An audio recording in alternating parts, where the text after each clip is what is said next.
नमस्कार दोस्तों, मेरा नाम आशुतोष चौधरी, रजिस्टर्ड फार्मासिस्ट और आप लोग देख रहे हैं आशु फार्मेसी यूट्यूब चैनल। आज की वीडियो में डिस्कस करने वाले हैं फाइलेरियसिस, जिसको हम हाथी पाँव या फिर एलिफेंटियासिस भी बोलते हैं। तो दोस्तों, हाथी पाँव ये होता क्यों है, इसके क्या जो है काजेज होते हैं और इसके जो लक्षण होते हैं, ये किस प्रकार से हम इसको डायग्नोस करते हैं, क्या इसके जाँच होते हैं और इस बीमारी का इलाज क्या होता है, क्या ये लाइलाज है या इसका इलाज है, ये क्योरेबल डिजीज़ है, तो और इससे हम किस प्रकार से बच सकते हैं, सारी जानकारी आपको इस वीडियो के माध्यम से मिलने वाली है। तो दोस्तों, आप लोगों से रिक्वेस्ट है वीडियो को पूरा देखें और हाँ, चैनल पे अगर नए हैं तो चैनल को सब्सक्राइब करना बिल्कुल भी ना भूलें और बगल में दिए गए बेल आइकन को अवश्य दबाएं, जिससे आने वाली वीडियो सबसे पहले आप तक पहुँचे। चलिए वीडियो को स्टार्ट करते हैं।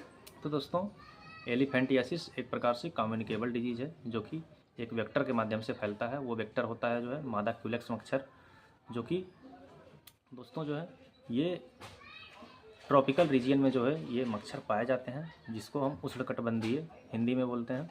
उष्णकटिबंधीय जो इलाका होता है जहाँ पे झाड़ियाँ ज़्यादा पाई जाती हैं या फिर गंदगी ज़्यादा रहती है, ये साफ़ पानी में भी ये मच्छर पाए जाते हैं और गंदे पानी में भी ये मच्छर पाए जाते हैं। मादा क्यूलेक्स, फीमेल क्यूलेक्स मच्छर जो होता है, उसी के बाइट करने से जो है ये हमको होता है। तो दोस्तों, अब हम जानते हैं कि इसका जो पैथोजन होता है उसका क्या नाम होता है।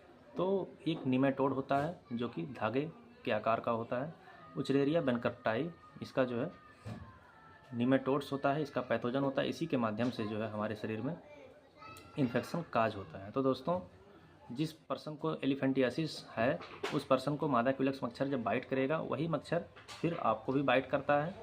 एक नॉर्मल हेल्दी पर्सन को तो उस पेशेंट को जो है संक्रमण होने का खतरा 90% बना रहता है। तो कोई ज़रूरी नहीं है कि मच्छर आज हमको काटा तो कल से ही हमको इन्फेक्शन होना शुरू हो जाए। जब तक हमारी इम्यूनिटी सिस्टम वर्क करती है, अच्छे तरीके से उसको फाइट करती है, तो तब तक हमको कोई दिक्कत परेशानी नहीं होती है। लेकिन जब हमारी इम्यूनिटी थोड़ी सी डाउन हुई, उसकी संख्या जो बढ़ी, निमेटोड्स जो होता है उचरेरिया बेनक्रप्टाई, जब उसकी संख्या हमारे शरीर में बढ़ने लगती है तो हमारे शरीर में सिम्टम्स प्रोड्यूस होने लगते हैं। तो दोस्तों, हम इसके लक्षण जान लेते हैं कि किस प्रकार से हम डायग्नोस करेंगे कि जो है हमको फाइलेरियसिस ही है और ये किस किस आर्गन पे अफेक्ट करता है और क्या लक्षण प्रोड्यूस करता है। तो दोस्तों, ये खास करके जो हमारे बॉडी में लिम्फ नोड्स होते हैं, जिसको हम लसिका बोलते हैं। लिम्फ नोड्स जैसे हमारे पैर के अंगूठे में अगर चोट लगी तो हमको यहाँ जांघों पे जो है कौड़ी निकल आती है, लिम्फ फूल जाता है, स्वेल हो जाता है। उस प्रकार से जो है जो हमारे बॉडी में कई सारे जो है लिम्फ नोड्स पाई जाती हैं, ये लिम्फ नोड में ही अटैक करता है।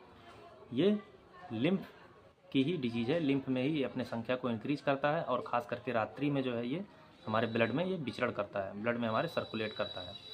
और ख़ास करके इसका जो मेन लक्षण है, ये सबसे पहले हमको जो है जूड़ी बुखार प्रोड्यूस करता है। जूड़ी लग करके जो है बुखार आएगा और ख़ास करके जो है रात्रि में बुखार तेज़ी से चढ़ता है और ये जूड़ी के साथ बुखार आता है। और जिस एरिया में जो है लिम्फ में ये स्वेलिंग प्रोड्यूस करता है और हमारे जो है फीमेल्स को जो है वल्वा में सूजन आ सकता है और जेनाइटल एरिया में सूजन आ सकता है और जो ब्रेस्ट होते हैं महिलाओं के, ब्रेस्ट में भी सूजन आता है, उसमें भी ये इन्फेक्शन काज कर सकता है। और लास्ट कंडीशन में ये जो है पैरों में भी सूजन आता है, जिसको एलिफेंटियासिस इसीलिए बोलते हैं। पैर हाथी के पैर के समान फूल जाता है। और इसके सूजन में और नॉर्मल एडिमा में एक खास अंतर होता है दोस्तों, कि अगर इसमें पहचानने की एक खास विधि होती है।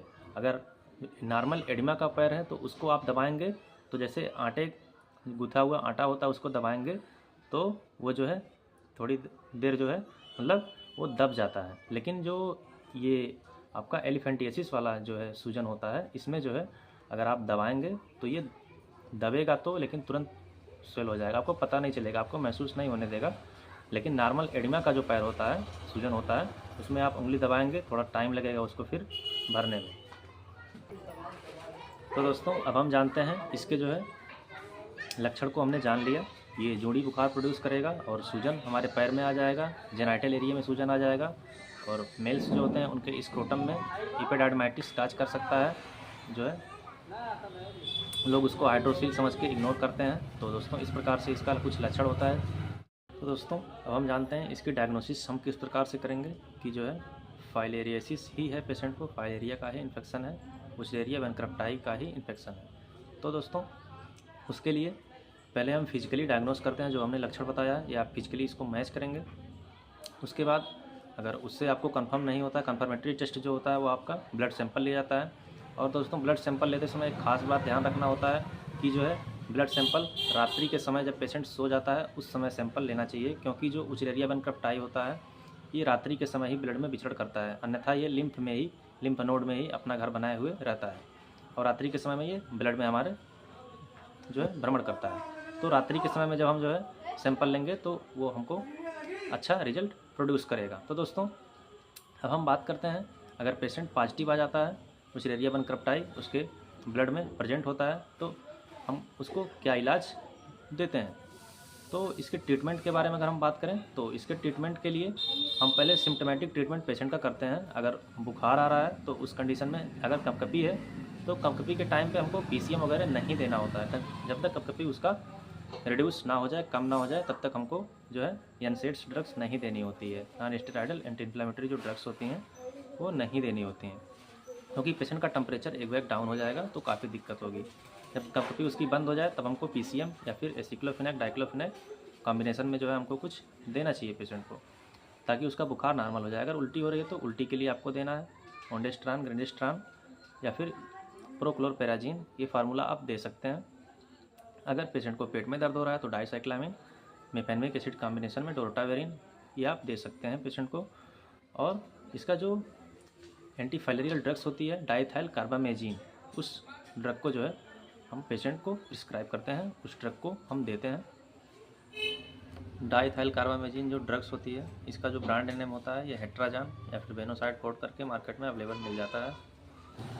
तो दोस्तों अब हम इसके रोकथाम के बारे में बात करते हैं, इसको हम किस प्रकार से जो है रोक सकते हैं, इस बीमारी से हम किस प्रकार से बच सकते हैं। तो दोस्तों सबसे पहले हमको जो है उस मच्छर से बचना है, जो मादा कुलक्स मच्छर है उससे बचना है। तो अपने आसपास गंदगी ना फैलाएं और आप जो है मॉस्किटो नेट का इस्तेमाल करें, सोते समय मच्छरदानी अवश्य लगाएं और अपने आसपास के एरिया को क्लीन रखें।